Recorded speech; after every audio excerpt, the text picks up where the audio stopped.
Hey everyone, Nick Engvall here. Before we get into today's episode, I want to tell you about some of the people that make the sneaker history community and this podcast possible. It's more important than ever to think about who you give your money to when you're buying clothing to go with your kicks. Our friends at Guilty Goods started their brand with a goal of giving back, especially to the communities that make sneaker culture possible. With every purchase from Guilty Goods, at least 10% of the proceeds are donated to organizations like Big Brothers and Big Sisters, the Susan G. Komen Foundation, the Movement for Black Lives, and many more. You can save 30% on your order by using the code HISTORY at guiltygoods.us. Again, that's history at guiltygoods.us for 30% off, and you can feel good about your purchase knowing you're supporting a meaningful cause.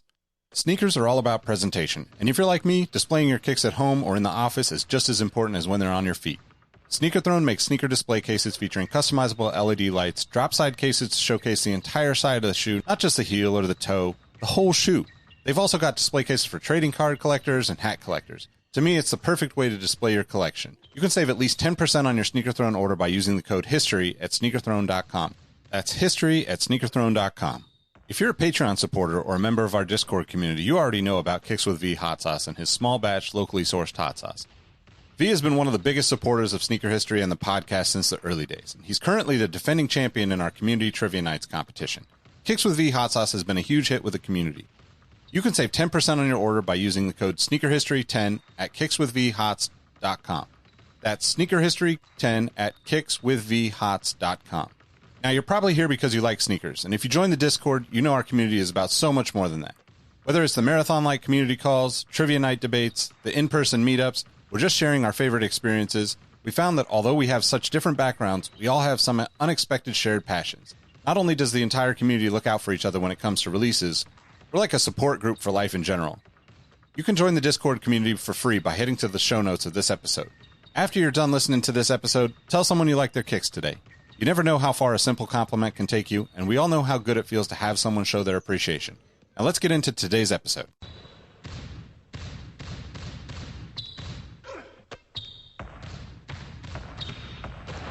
Jordan trying to shake off Starks. Oh, what a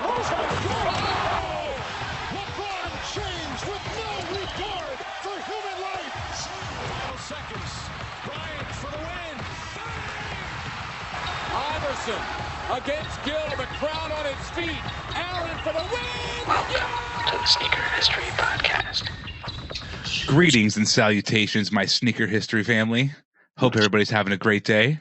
Welcome to another episode of the Sneaker History Podcast. Just a two-man show today with Mike and myself.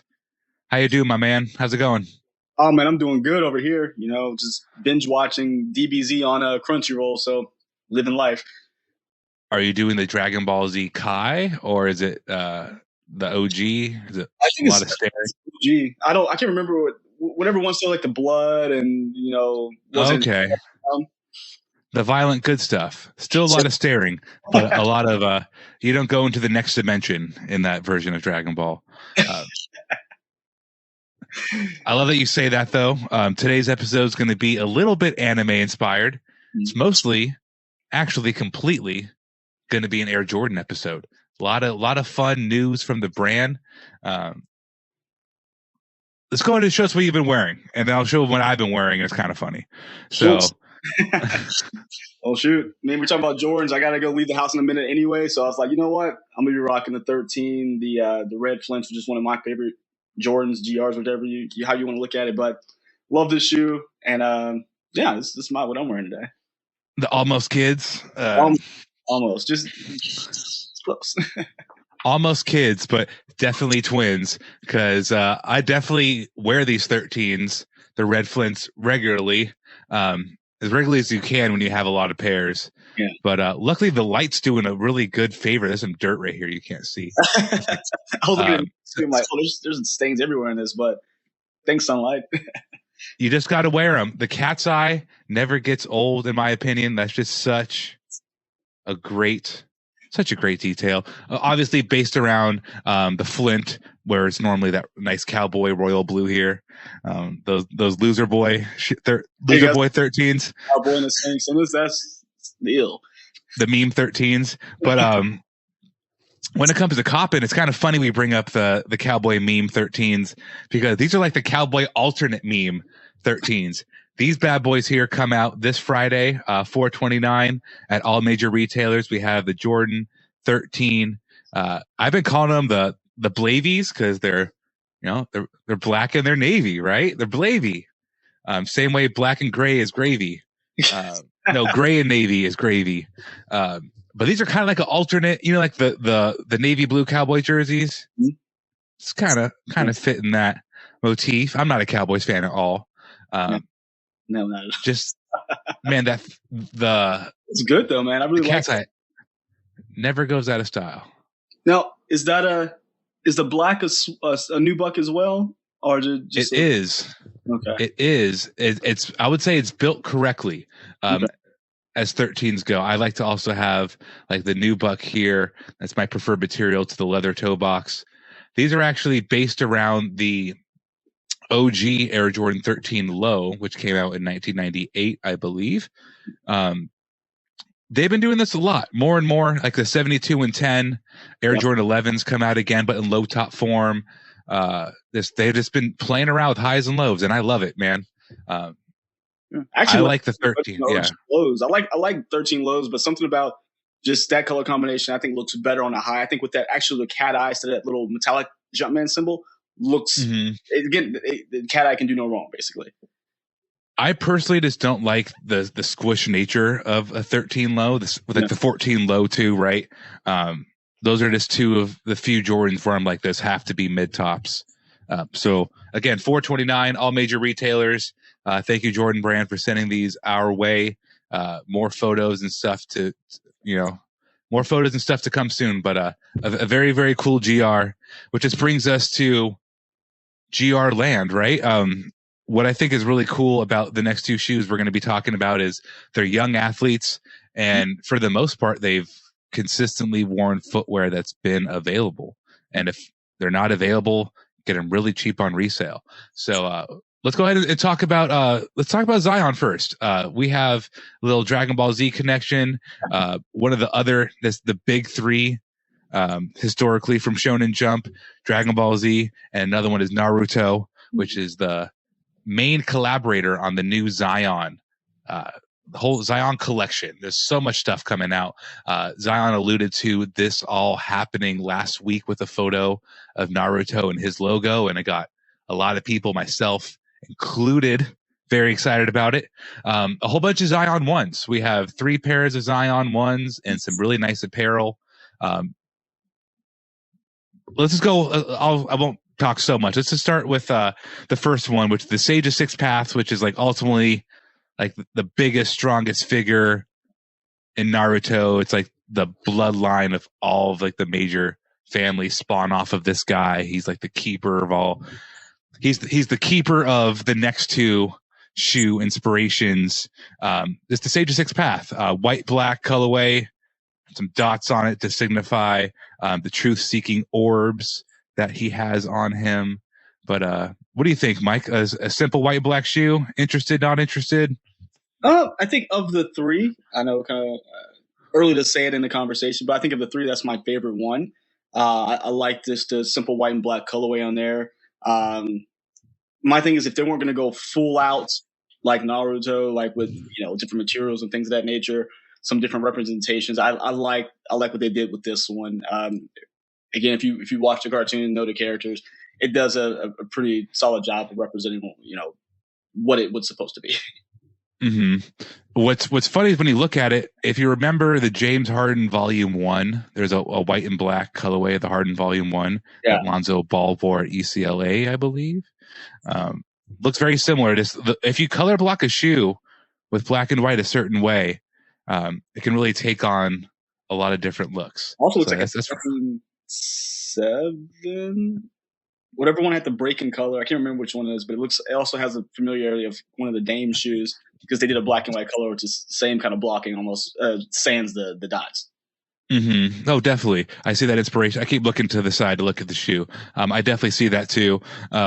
What I really appreciate about this, and I have a pair of Zions in the back, is that like obviously the Zion logo is on the shoe, but that side panel always kind of looks like a Z, and which kind of fits into his haircut, which fits into his chain, which fits into it's all flowing together very nicely. Marketing.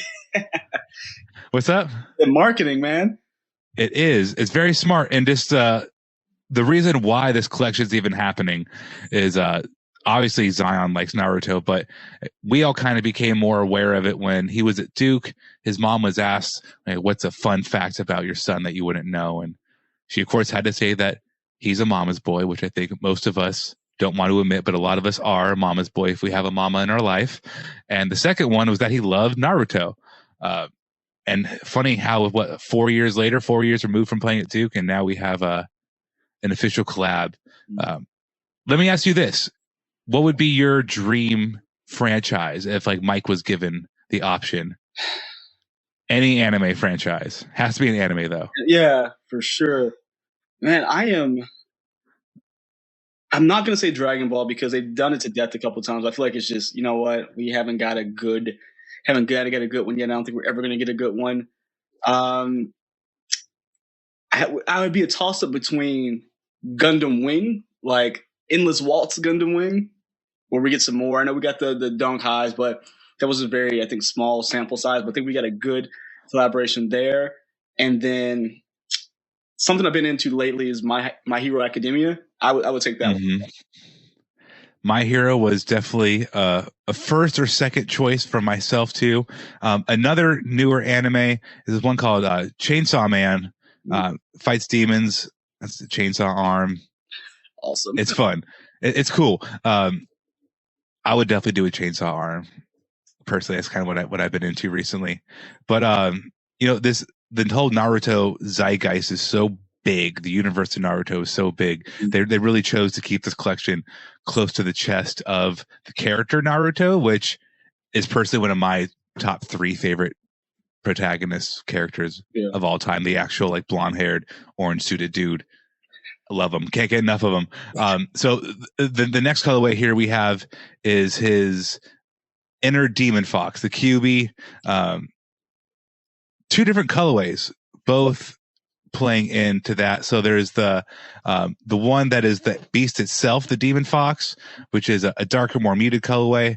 Then there's like the demon fox mode, which is the QB form. There's many levels to QB, but basically Naruto's like demon fox form, which is like the bright, vibrant orange. Both great looks. If you had a choice between the 2, which one do you like more? Kurama is the customer, is not the customer, is the character's name, is the actual demon fox's name, Kurama. Yeah. See, I love the character. I think if I had to go with, if I had to pick one, I think it'd have to be Naruto's form. So the orange and yellow. I just like the way the colors are broken up, and you can really see. We talked about the Z in the shoe. When you look at the panel, you can actually see the Z. They made very pronounced in that one, and you have those different orange and kind of citrus hues in there. I think that one's better to me. In my opinion, it's really hard to not be drawn to a basketball shoe that has like oranges and yellows mixed together. Like Chris Paul had a whole bunch. Chris Paul's had so many really well colored, color blocked, color designed footwear in his signature line career. Melo too.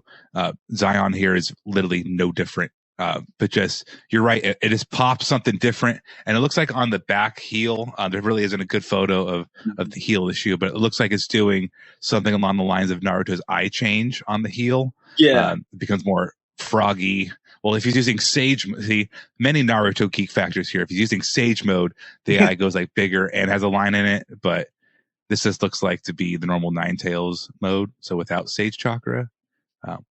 I like it. I would also have to say this colorway of the 2. The other one is much more muted and kind of gives me like Duck Dynasty vibes.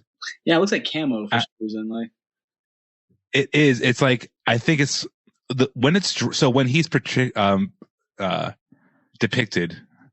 Could not speak right there. When he's depicted in the manga, there's a lot of like harsh lines to draw Kurama, and when Naruto's in like the impure Kurama mode, he has like looks a lot more demony. So it has like these really hard like black and orange lines. Okay, that makes sense then. Like I understand where they came from on that one. Still gotta go with the orange one. But I understand, like, I can appreciate that more now because I have to think back. Like, okay, that makes sense of why they chose that. Yeah, like where'd this come from? And I like how in all the promo photos, it's like old, analog TVs, and it's funny because like that's just kind of like a popular way to show media is on like old screens or like using old filters. But this one's particularly funny because I actually started watching Naruto on like a TV that looked like that in a friend's bedroom that had like the VHS player built into the bottom of it. Like, yeah, I remember or that. maybe DVD. Maybe it was a DVD player. Yeah. Maybe even a combo TV had all three of them in the TV. Nice. But I definitely watched those first couple arcs on a TV like that. So that was a fun little throwback. Now, there's a whole bunch of apparel too. Sweatshirts, shorts, everything adorning Naruto inspiration. What's cool to me is more and more brands from a clothing perspective just really pushing the look. Like, these are anime characters, we all like them, we're not going to hide from it. Because Michael B. Jordan, not the Michael Jordan, but Michael B. Jordan did a whole Coach collection centered around Naruto, and they would just go ahead and put like the Hidden Leaf Someone's hungry patch. Yeah, right. I haven't had lunch yet. The Hidden Leaf insignia crest on the back of it, and it's like, that's a Coach jacket with just the Hidden Leaf. It's like, there's no hiding from that. And I feel like Jordan Brand also was not trying to hide from the inspiration of the apparel and the shoes. And it's all just is very cool. Naruto's suit from the cartoon from the anime, dude. I was like, I kind of have to have that. Even if I can't get the shoes, I want that just because that's a built-in conversation piece by itself. It is, and also kind of reminds you of like the hoodies and stuff where it's like the Akatsuki, like it's a mild cosplay to it. Let's put it that way. Mild cosplay to the clothing. Yeah. And it's cool. Definitely, but done in a very well way. I mean, you can, I don't know. I mean, I'm going to be 33 years old this year. I'm going to rock the mess out of it if I get my hands on it. Yes, sir. I was just thinking, I'm a grown 30-year-old, and I'll be wearing a bright orange Naruto inspired. Who cares? Yeah, exactly. I'm not going to fight it. So that whole collection, it drops in 2 different phases. So the first one, I believe, I have the information on my phone here. 2 different drops. I believe it's the 18th and the So the QB Ninetales mode, so the bright orange pair, those drop 5/11. Subject to change. Hopefully there aren't changes, but as of this recording, 5/11 is release date. And then the Kurama and Sage of Sixth Path, those both released the following week on 5/18. So just a few weeks away. Keep your eyes on those. I think they're going to sell out, but if you miss out, I think it's going to be one of those shoes that like people just bought to be a butthead and just to make it so no one else can have them. Same. So yeah, right.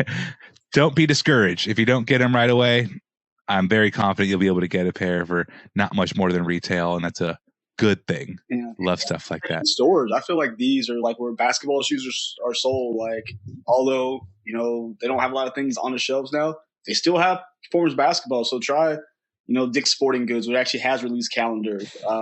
Make sure you look at East Bays. Go to Foot Lockers. I have a really good feeling. There's no inside information. It's all speculation. I have a really good feeling if you walk inside of one of those stores on release day, there's not going to be a line for these. So get out there a little bit if you can, if you have the ability to, and check the shelves, because that's what I'm going to do. If I walk in and see it, I'll grab a pair. I'm not going to stress too much on the online presence if it's not there. Yeah, 100% agrees. Keep your eyes open. Now, this next shoe was actually debuted before the Naruto Zion collection, but I really just wanted to spend a couple minutes on it. I think it's one of the, I could wax poetic about Jordan performance stuff. I think it's just slept on because if it doesn't have a retro number or a number, a lot of people just aren't interested. But shoes like this and the Zion, I think, are going to make people look. So we have the Luka 1, very smartly named.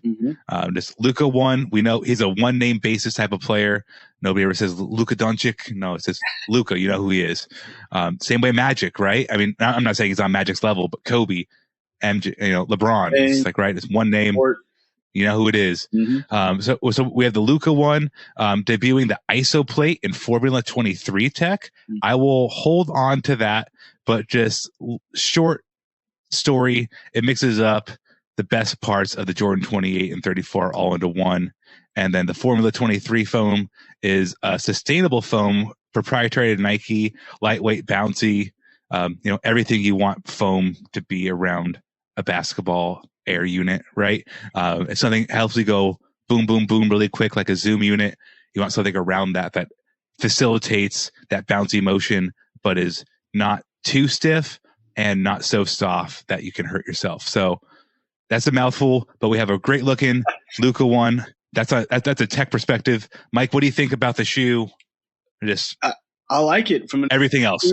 I like it. I like that we're getting some new technology and something that I'm guessing it's probably going to be, I don't want to say a budget model because in my mind, I say budget because it's not $200, but I feel like this would be a nice realm of 130 to 150, probably higher for different colorways. But I like what they've done here. Something different. They really kind of ventured out of the box. I like that it is the low top. It seems to be a low top from the pictures at least. Oh yeah. So I'm very curious on this one. I'm pretty excited to see what's happening because I'm glad that Jordan Brand is getting back into making the signature shoes because we get some more different things.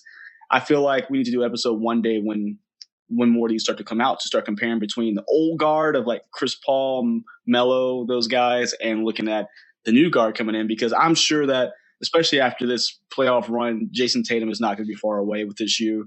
And I really want to see what they're going to do because so far I haven't had it in hand though, so I wasn't super impressed with the Zion model as a whole. I feel like that for such a premier athlete, who should be a premier athlete, who should be on the court more, you would think there'd be more to it, but I hadn't played in it, so I can't speak to that on it. But I like that they actually took a look at the next step with Luka. It looks like it's almost like a knit upper. Look like again new technology with the 23 foam. So I'm excited. I want to see what we're going to get here. I'm always excited about a new performance model. So do you see any other Jordan model in in terms of like inspiration? Do you see anything? 15, a ton in that shoe. Which one? The 15. Oh yeah. I see a ton of 15 in this shoe. I see probably a smidgen, maybe some 6-7. But I see that too. Yeah, those are the three I really kind of see when I look at it. Okay. The reason why I asked is because the first reaction from a lot of people were 19 low. And okay. And I really didn't. That's why I was curious what your take on it would see. I don't love the 19 low take on it from a perspective. The wavy lines across the forefoot and the upper, that just looks. It kind of looks like the 19 lows. It had I didn't even. The 19 low though was stitching. It makes sense. I can see that a little bit. Yeah. Yeah, but why I don't like that though, because that was stitching, and this here looks like a woven upper with a rubberized fusing holding it all down around the seams, and that's just so far beyond this stitching something. Yeah. So I personally didn't like that, but I also see Jordan, and it could just be it definitely is from his PE, but the Jordan 35 he had, I believe. Rowett has the low top, the Luka PE of that shoe, the cosmic look. The tongue kind of has that same cosmic-y vibe, and I really dig that because I think that could be Luka's motif. LeBron has a lion, you can put lions all over crap. He's proven it for 20 years now. You can put a lion on anything, but I really like the subtle cosmic galaxy look with that Luka logo. It's just the I don't know. It just gives me something futuristic and out of this world. I just like it. Yeah. Right. I mean, I wish I had a better answer as to why, but the promo photos of him, getting jumpers off, wearing it and seeing it on court. It's just good ass looking shoe. I just, it looks I know we talk about this when it comes to lines and things, but sometimes we don't we never really gravitated toward again, the big man shoe because it didn't look fast. This shoe actually Mm-hmm. looks fast. The lines, the waves, the aggressive kind of pieces on the midsole, the galaxy print. You put a galaxy print on anything, people are going to start drooling. And this does it all. And it could possibly, again, breathe new life in a Jordan signature pool of athletes that's been pretty stagnant. I mean, Chris Paul still does shoe, but they don't even produce it for the public anymore.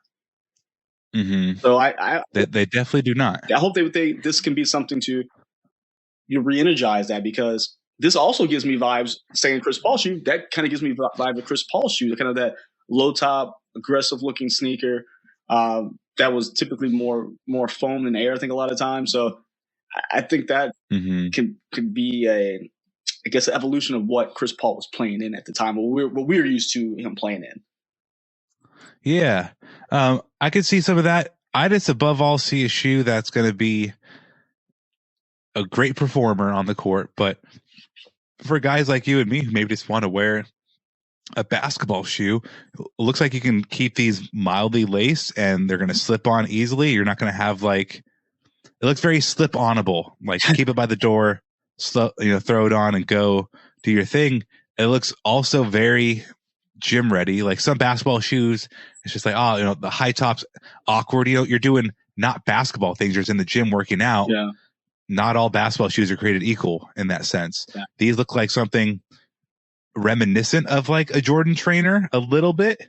Mm-hmm. But now that you said like Jordan 6, Jordan 7, like the infrared in this first promo pair, the infrared Jumpman right at the base of the laces are giving me Jordan 6 vibes. And I like it, man. I just can't stress it enough. It's just like something different. I did not think they were going to debut a Luka signature shoe over the playoffs. We've talked about it through multiple episodes that he would likely be up next to bat.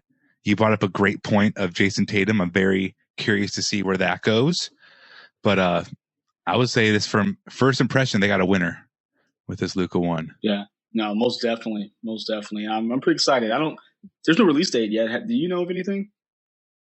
There is not a release date yet. More to come, though. Yeah, good deal. We will keep everybody up to date. If something drops tomorrow, we'll post it on Sneaker History, et cetera, et cetera.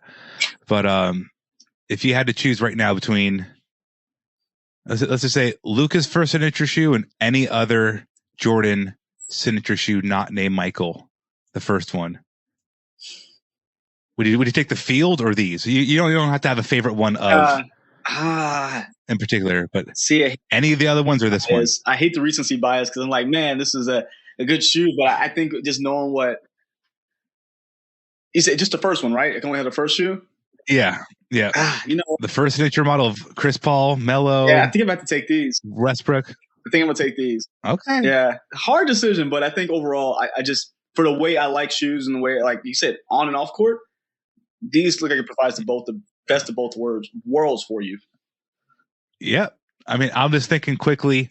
Eddie Jones has now been so long that shoe has not aged as well as life would have liked it to.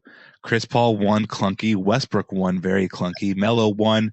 The Melo one is, I think the 1.5. Let's put it that way. Yeah. The 1.5 is a contender, but that shoe is a mid top, comparatively a little dated to today's style and what people are looking for in a basketball shoe and maybe a casual shoe too. So I would say the Melo 1.5 or this, and I think maybe it's recency bias too, but like I see this Luka one and I see something that's just like approachable. Yeah, right. Very much so. And that could be a thing. Let's leave on this thought. Luka isn't the most buff, fast, physical. I mean, he's tall as hell, but he's not like the most like physical, imposing dude. Mm-hmm. And I feel like these shoes aren't a very imposing basketball shoe. You look at it and say like, yeah, like I'd wear that, or like that would work for me. I'm not built like LeBron, right? I'm not a high flyer like Russell Westbrook, looks like an everyman good basketball shoe. Yeah. In the best way. I think so. I think it's kind of built. If you take three shoes and put them in line and kind of where like you kind of stand, I think the Zion all the way up to the Jordan 36, I think this one fits right in the middle of those two shoes. Mm-hmm. maybe that's not an accident. Let's just leave it on that. Lots of good stuff from Jordan Brand. We'll keep everybody up to date with everything Jordan coming out. But we had the new Zion ones, the Luca one, and the Jordan 13 coming out this Saturday. This Friday. So with that said, Mike, where can they catch you on this after this shorter episode? Yeah, catch me always here on Sneaker History. Catch me on Instagram and Twitter. Probably not so much Twitter, at MadWatcher789. And then, of course, you can always find me on YouTube at Mike Guillory. What about you, Robbie? Perfect. And make sure you check out Mike's new Jade Horizon video he just did on his YouTube channel, the Jordan 5. Go check that out. Like and subscribe. You can find me at Sneaker History and at RAHBEE702. Thanks so much for tuning in, listeners. Leave a like, leave a review, subscribe, do all the damn stuff. But we appreciate you, and have a good rest of your day. Take it easy. See you, everybody. Hey everyone, this is Nick again. Before you take off, do us a solid and head over to Apple Podcasts and leave us a review. Give us a rating on Spotify or Amazon Music, and make sure you're subscribed to our YouTube channel because we have even more content coming for you in 2022. Speaking of new content, we have an amazing community of sneaker enthusiasts that hang out in the Sneaker History Discord on a daily basis. While sneakers is the connection point that brought us all together, we've all discovered countless shared passions we have in common with other people within the community. We recently launched the first of a handful of new podcasts that will be coming directly from our sneaker history community. We'll get into the details for those in a future episode, but I'm excited to share that the Exhaust Notes podcast is now live. This is a show about the world of cars, racing, and other automotive-related topics. If you're a fan of Formula One, Formula Drift, cars and coffee, or you're just a weirdo like me that enjoys the smell of gasoline, I think you'll enjoy this one. If you do, add Exhaust Notes to your subscribe list so you'll be updated when we drop future episodes. As always, thank you for supporting Sneaker History, and don't forget to tell someone you like their kicks today. Peace. Hey everyone, this is Nick again. Before you take off, do us a solid and head over to Apple Podcasts to leave us a review. Give us a rating on Spotify and Amazon Music, and make sure you're subscribed to our YouTube channel because we have even more video content coming soon. Speaking of new content, we have an amazing community of sneaker enthusiasts that hang out in our Sneaker History Discord on a daily basis. While sneakers is a connection point that brought us all together, we've all discovered countless shared passions that we have in common with each other. We recently launched a couple of new podcasts directly from our community. One of them is a Formula One podcast. If you're an F1 fan like me, the Exhaust Notes podcast is your weekly fix of Formula One fun. It's hosted by myself, Rohit Malhotra, and Todd Yates. New episodes drop every Tuesday. I've been wearing fitted hats for years and collecting my favorite teams since I was a little leaguer. It has been awesome to see so many new fans getting into fitteds in recent years. Crown and Stitch is our new talk show about fitted hats with Dexter, Keith, and myself, where we talk about fitted hats, snapbacks, throw in some obscure hats because we all kind of like some funky stuff once in a while, don't we? Copping, collecting, and so much more. New episodes drop every Wednesday. Hit the links in the show notes for this episode to give our new shows a listen, and be on the lookout for more new podcasts dropping soon. Last but not least, tell someone you like their kicks today. You never know how far a simple compliment can take you, and we all know how good it feels to have someone show their appreciation. Thank you all for the support, and we'll catch you on the next episode. Peace.